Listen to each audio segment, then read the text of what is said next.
It's day 9, video 9. And someone wrote into me today about their life story, guys. It's really dramatic and it's really important. So, guys, if you want, please go to another tab. Listen to what I have to say because I don't really think you guys want to just see me reading off a paper. But please listen because it's very important and this does happen to people in their everyday lives. So, guys, here I go with this story. A summary of my life. I had a relatively nice childhood. My dad worked as a construction worker, so we never lacked food or a home. But because of his job, I never really made a lot of friends. When I was almost 5 years old, my little sister was born, and we were all so happy because, come on, dude, a baby. That same year I started school, which was pretty exciting. My mom brought me all these pencils and super nice backpack and a really nice coloring box, and I was just so happy. My teacher's name was Miss Martinez, and my class was at the very end of the school. My mom took me to class and she told me to be nice to everyone and just be polite. When I was asked to introduce myself, I didn't know what to do because I spoke Spanish only. My teacher kept asking me and I didn't know, and when I tried to sit down, she yelled at me and she shoved me into a corner. I didn't tell my mom, but the next day everyone called me wetback, which I didn't even understand. The kids stole all my things, and even the girls would hit me. When my mom finally found out, she came to school and there was a big commotion, and Miss Martinez was fired. I remember the new teacher was really nice to me, and the rest of the year was lonely, but nice. Before my first day of the first grade, my dad was caught by police in possession of marijuana. He was deported, and all of a sudden we were alone. I didn't really understand why, but we had to move. I started first grade late and in a new school because my mom couldn't speak English and couldn't enroll me. In the new school, I was just a poor, quiet kid, never really talked to anyone. On my birthday, my mom brought a cake and a lot of candy to school for my friends, in quotes. And by some magic, I became a little popular, which was nice because I didn't understand that the candy had brought me these new friends. One day, a month or two after that, everyone stopped talking to me. I kept asking why, and no one would tell me. I got hit every day for a whole week. I remember getting home on the last day of school, and there was a group of neighbors standing in the parking lot. After an hour, there were at least 100 people standing outside, and they were throwing rocks, and they broke the windows and smashed our car, and it was just so horrifying. I remember a kid came up to our door and started scratching everything. My mom couldn't take it anymore, and she came outside and threw bleach in his face and slapped him.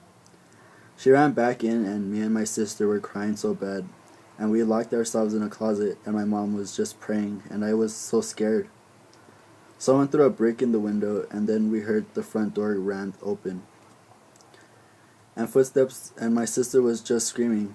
I thought we were going to die.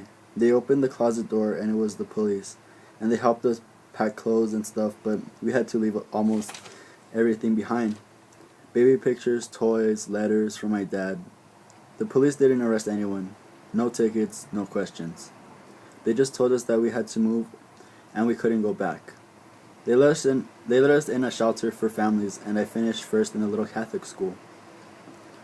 My mom met a guy when we were in the shelter. He was really nice to us, bought her flowers and stuff, and everything was good. I started second, and everyone was nice to me because I was a shelter kid. We had so little money, and that was when I really learned what being poor meant. That Christmas was the best I've ever had. The church at the shelter where I was first introduced into religion was a really great place, and they took everyone to a big hall where we met rich people, and they gave us so many toys, and I was so happy, and there was so much food, and my mom cried so much. 2 months after that, my mom decided to get an apartment, so we moved again. I was bullied again, but it wasn't really that bad because I had friends who lived near me. We lasted 6 months there until my mom lost her job. Then we had to move to the guy she likes' apartment. He was really cool, and we always got to stay up late, and the new school wasn't bad. One night he got home drunk. He started yelling at my mom and telling her she was a whore. Then he hit her. He apologized and started crying, and he was really nice the rest of the week. But it happened again and again. After a month, we couldn't pay the rent, so we moved again and again. And again, those schools were all pretty bad. Bullied at school to the point of not wanting to go anymore. No electricity, no TV, no toys, just homework and my mom getting beat and apologized for things she hadn't done. One day he hit her so bad I could hear her scream even with the shower on. I tried to stop him and he beat me so much I needed 12 stitches to the back of my head. My mom took a pan and hit me, knocked him out cold. I remember the police finally showing up and he ran for it. Houston is a big city, so they never found him. My mom was so scared that we lived behind a dumpster for 4 days.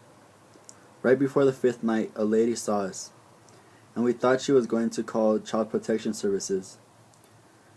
We cried so much and were so scared, and my mom begged her to let us go. When the car came, it wasn't CPS. It was 2 ladies who brought us food and blankets. We hadn't ate in 2 days. My mom hadn't ate in a week.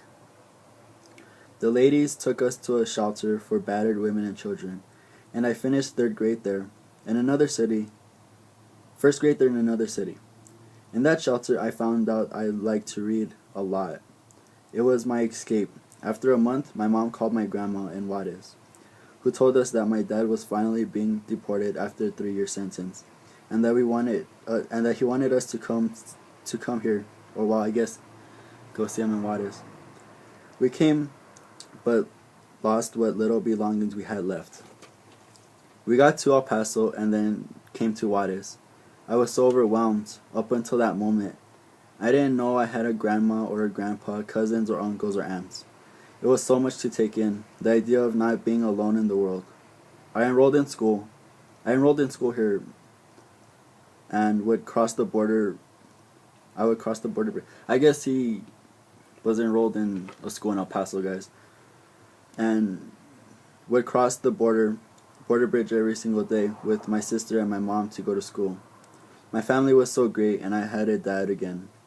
There were some kids who liked to pick on me, but I also made some of my best friends there. I remember some kids hating me because the teacher made it mandatory to read during lunch after he saw me doing it. After the end of the 4th grade, my mom and dad were arguing a lot. He decided to leave for Chihuahua, but he wanted to take me and my sister. I wanted them to be happy and for my dad to come with me to the parent-teacher conference and to watch me make the A honor roll. But I guess I was too little to understand that their relationship just didn't work. We went back to a shelter and lived there until halfway through 6th grade. We were back to not having money, but we got an apartment in government housing. I had a home now, and my mom got a job, and things picked up. I still got bothered sometimes at school. I got in some fights, usually ending in me getting beat up, but I had friends and books. In 7th grade, I was introduced into drugs. I really liked to smoke marijuana, but there came to a point where I stopped because I saw that it led to nothing, and I didn't want to seem like a pothead. This girl played around with me until 8th grade, and honestly she just used me. During 8th, my mom got a speeding ticket, and she was diagnosed with cancer. She made it through, but had 2 car accidents shortly after, meaning she was too injured to work anymore. Back to being poor. I started high school with 2 pairs of pants and a couple of shirts, which wasn't all that bad.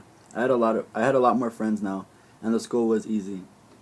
Around Christmas of 9th grade, my dad contacted us again. I remember telling my mom that I didn't want to know anything about him because he left us.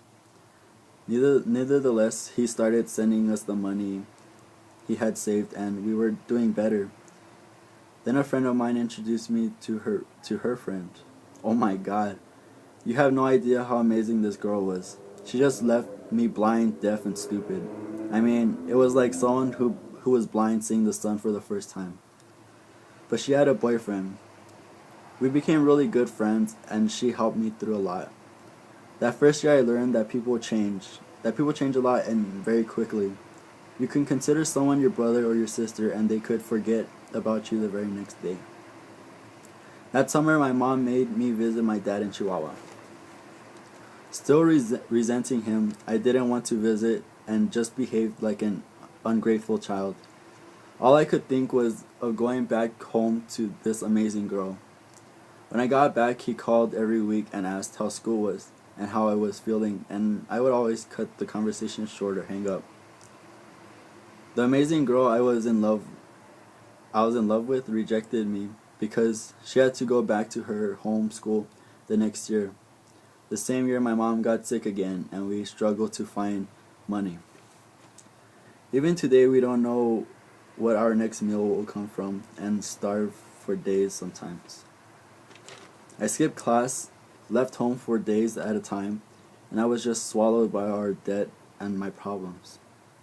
Then in May, when 10th grade was coming to a close and things were working out again, my uncle called my dad. My uncle had called. My dad had been on a train, heading to work to send us money. He had a fractured knee because police officers in Mexico had beat him recently. He lost his grip, couldn't get a foothold, and fell off the train. I was always so rude to him. I never said I love you. I never appreciated the hard-working man I had as a father. Although he was gone for a while, it was because he had no choice. Not because he walked out. I hadn't seen him for a full year. It took a week for me to realize that I would never hear his voice again. Never see this man I hated so much. I just felt so ashamed, and I hated myself so much, and I tried to kill myself. That weekend, and since that weekend, 5 months ago, I have cried myself to sleep. I had cried myself to sleep every single night. I wonder what I could have done different or what I could have said. I have made so many horrible decisions and I hate myself. I hate putting on a fake smile every day and I hate my life. I believe in God, but I don't think He is with us anymore.